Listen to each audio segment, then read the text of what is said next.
vous ne le dites pas officiellement, mais vous êtes très, très, très... Est-ce que yow nekkoo sax porte-parole du shadow cabinet de Macky Sall? Alors, c'est quoi cette histoire de candidature de Macky Sall à l'ONU? Il est candidat, il veut être candidat, il a été proposé pour être candidat. Non, li ñu ci mën a jàng mooy li ma wax ci affaire diplomatie. Regarde quand même notre ministère des Affaires étrangères. Comment notre ministre des Affaires étrangères, quand on dit diplomate, on dit tenue, retenue, réserve. Comment Madame le ministre des Affaires étrangères peut-il faire un communiqué, des déclarations sur des rumeurs? Est-ce que ñoom dañoo dégg Macky Sall def communiqué ni il est candidat? Est-ce que dañoo dégg Macky Sall di wax il est candidat? Toute la République s'est penchée sur ça, sur des rumeurs. Mais la campagne, elle est puissante, elle a été virale, hein? Mais ñoom ñoo ko comme je dis, loolu ça ne sort pas comme ça expliqué. On est quand même en politique. Non, on est en politique. On est des communicants. Campagne bi am na doole. En tout cas moi je suis un communicant heureux. Comme dit le grand Napoléon, il ne faut jamais interrompre un adversaire qui se trompe. Nous on adore Pastef, mais Macky Sall ne fait rien. Mais c'est Pastef qui le maintient en vie politiquement. C'est Pastef qui le maintient en vie sur l'international. Nous, on est heureux. Nous sommes des opposants heureux. Pastef fait le boulot à notre place. Nous, on n'a pas besoin de... Mais qui a lancé le ballon de sonde?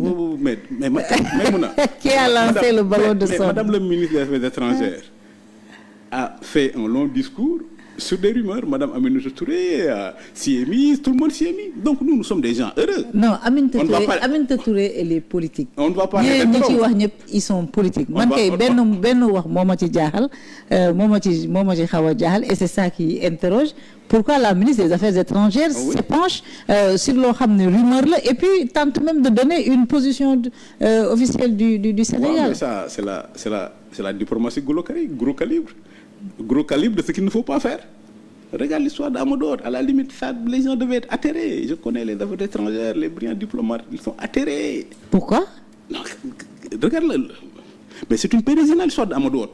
C'est pas une défaite, c'est une bérésina. Un Sénégalais. Alors qu'il avait un excellent profil. Il avait le meilleur profil. Amadou. Il avait le meilleur profil. Ouais. Il avait le meilleur profil. C'est une bérésina. Tu te rappelles de Jacques Diouf?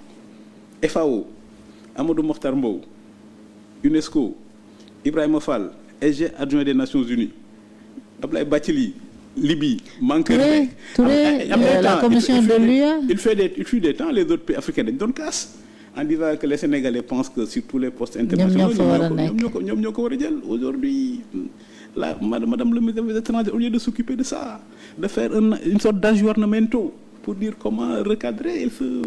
Mais est-ce que Macky Sall est candidat? Non, Macky Sall au poste de secrétaire général de l'ONU. Pour le monde, pour l'international, Macky Sall incarne ce que le Sénégal a été.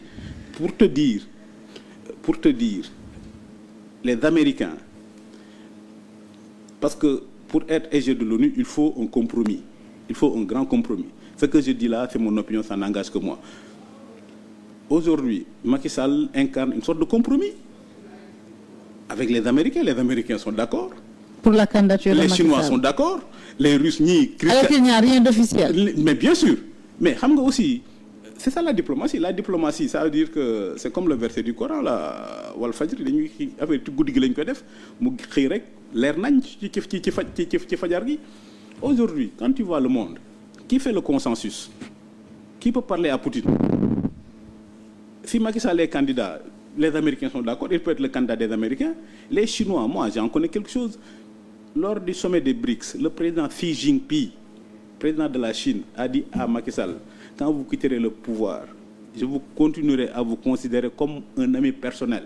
Il n'y a pas beaucoup de personnes dans le monde que je considère comme des amis personnels. Quand il y a eu la crise en Ukraine, mais Poutine, ñi mu njëkk recevoir, Macky Sall bokku ci.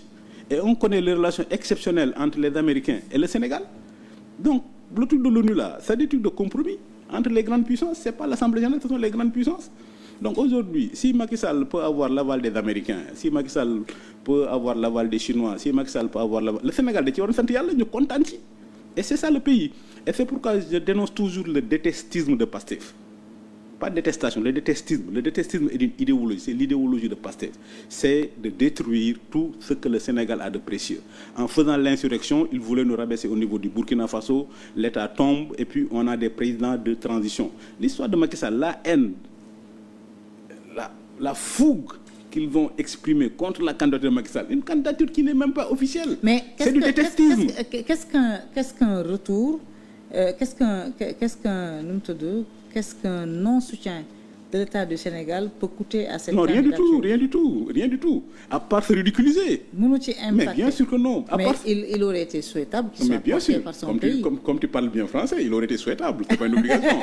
C'est-à-dire qu'il faut pas que le Sénégal se ridiculise. C'est-à-dire que nos Sénégalais là, on peut les gérer en interne. On dit que Macky Sall pourrait être candidat de l'ONU. C'est le ministre des Affaires étrangères du Sénégal.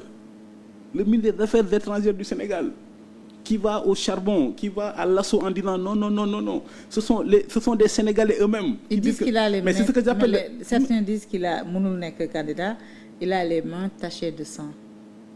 Mais ñoom seen opinion la ban tachée de sang. C'est pourquoi tu me permettras d'y revenir. Quand on parle de bilan de Macky Sall, on parle de bilan matériel, tout ça. Immatériel.